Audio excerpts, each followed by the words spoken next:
Hello everyone. Today I will solve one question from GATE 2021. This is question of linear algebra.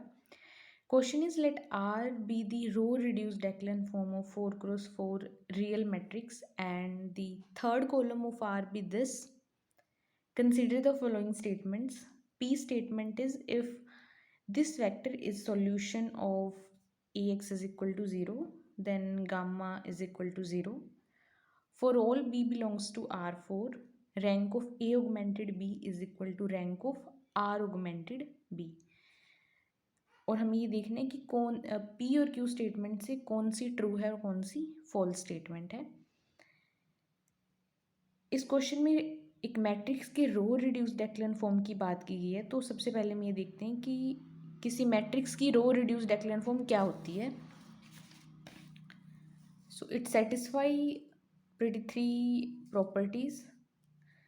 First property is the first non-zero entry or the leading entry in each row is the only non-zero entry in its column. The first non-zero entry in any row, for example अगर हम first row की बात करें तो first non zero entry ये है. तो इस कॉलम में जितनी भी एंट्रीज आ रही हैं वो ज़ीरो होनी चाहिए. सेकेंड रो की बात करें तो जो फर्स्ट नॉन ज़ीरो एंट्री है वो ये है. तो इस कॉलम में जितनी भी नॉन ज़ीरो एंट्री है वो ज़ीरो होनी चाहिए. इस रो में कोई भी नॉन ज़ीरो एंट्री नहीं है तो बात नहीं करेंगे, इसमें भी बात नहीं करेंगे. Second condition is the first non zero entry of each row must be zero. First non zero entry ये है, ये नॉन ज़ीरो है तो ये वन होनी चाहिए. मान लो अगर यहाँ पे कोई नॉन ज़ीरो एंट्री आ रही है तो उसके बारे में हम ध्यान नहीं देखेंगे. जो फर्स्ट नॉन ज़ीरो एंट्री है सिर्फ उसी की बात करेंगे. यहाँ पे जो फर्स्ट नॉन ज़ीरो एंट्री है वो वन है, तो इट्स गुड. इसमें कोई फर्स्ट नॉन ज़ीरो एंट्री, इसमें नॉन ज़ीरो एंट्री है ही नहीं और इसमें भी नहीं है. थर्ड कंडीशन क्या है कि अगर कोई रो ऐसी है जिसमें सारी एंट्री ज़ीरो हैं तो वो बॉटम में आएंगी. सारी नॉन ज़ीरो एंट्री, अगर कोई रो है जिसमें नॉन ज़ीरो एंट्री आ रही है तो वो अबव द ज़ीरो रो अकर होंगी in this matrix. So this is pretty much about the row reduced echelon form. So first statement is, if this vector is solution of Ax is equal to 0 then gamma is equal to 0. ये condition check करेंगे. और यहाँ पे A matrix A पे बात की गई है ना कि R पे. तो मैंने फॉर सिंप्लिसिटी A को ये ले लिया और इसकी जो रो रिड्यूस्ड echelon फॉर्म होगी वो भी यही होगी. तो इस केस में R is equal to A होगा. ठीक है, तो हमने कंडीशन चेक करनी है A X is equal to zero. तो this is a, this is vector and this is zero. जब यहाँ से इसको सिंप्लीफाई करेंगे तो कंडीशन आएगी alpha equal to zero, gamma is equal to minus beta. So I take beta is equal to one.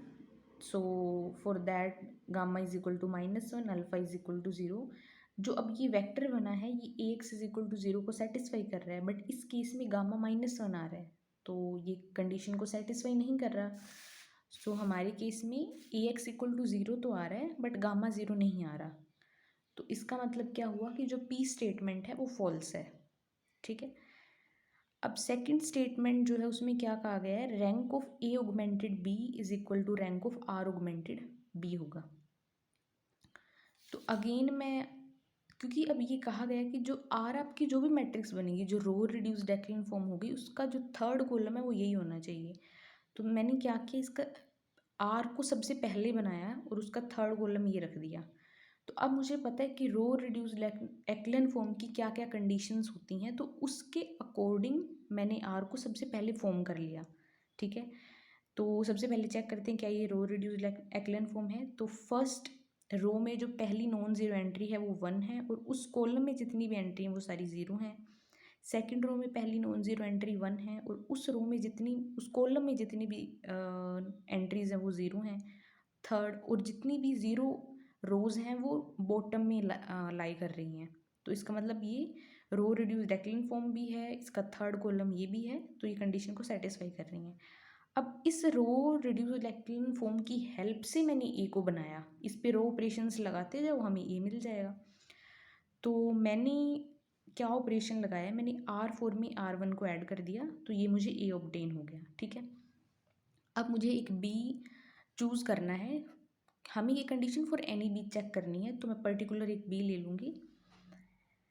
तो उसके लिए मैंने B को चूज़ पहले तो मेरा ये ए फॉर्म हो गया है। अब मैंने जो इसकी फर्स्ट रो है वो ही B ले लिया। इसका एक रीज़न है, जो हमारा कॉलम 1 था उसको ही मैंने B ले लिया। तो अब जब इस ऑगमेंटेड मैट्रिक्स का रैंक चेक करेंगे तो सेम वही आएगा जो रैंक A का हुआ, क्योंकि फर्स्ट कॉलम और ये लास्ट कॉलम बिल्कुल सेम है, तो रैंक पे कोई फ़र्क नहीं पड़ेगा। और इस मैट्रिक्स का रैंक कितना है, इस मैट्रिक्स का रैंक 2 है, क्योंकि फर्स्ट रो लास्ट रो की तरह है, तो लास्ट रो में कोई कंट्रीब्यूशन नहीं करेगी, थर्ड रो 0 है तो कोई कंट्रीब्यूशन नहीं होगा। तो इसके अकॉर्डिंग इस मैट्रिक्स का रैंक कितना हो गया, 2 हो गया। अब हमें आर ऑगमेंटेड बी चेक करना है, ठीक है। तो आर हम पहले ही फॉर्म कर चुके हैं, बी हमने कैसे फॉर्म किया है, जो ए ऑगमेंटेड जो ए मैट्रिक्स है उसका जो फर्स्ट कॉलम है उसी को हमने बी लिया। तो अकॉर्डिंग टू दैट हमारा जो आर ऑगमेंटेड बी बनेगा वो ये बन जाएगा, ठीक है। तो अब आर ऑगमेंटेड बी मैट्रिक्स है उसका रैंक 3 आ गया, ठीक है। अब उसका रैंक 3 आ गया, लेकिन ए ऑगमेंटेड बी का मैट्रिक्स 2 आ रहा था, आर ऑगमेंटेड का 3 आ गया, दोनों रैंक सेम नहीं है। लेकिन क्वेश्चन में क्या कहा गया है कि for any B belongs to R4 इन दोनों का रैंक सेम आएगा। लेकिन जो हमने मैट्रिक्स फॉर्म की है वो क्वेश्चन के अकॉर्डिंग सारी कंडीशंस को सेटिस्फाई कर रही है, लेकिन रैंक सेम नहीं आ रहा, तो इसका मतलब क्यू स्टेटमेंट भी फॉल्स हो गई। So this implies fourth option is correct.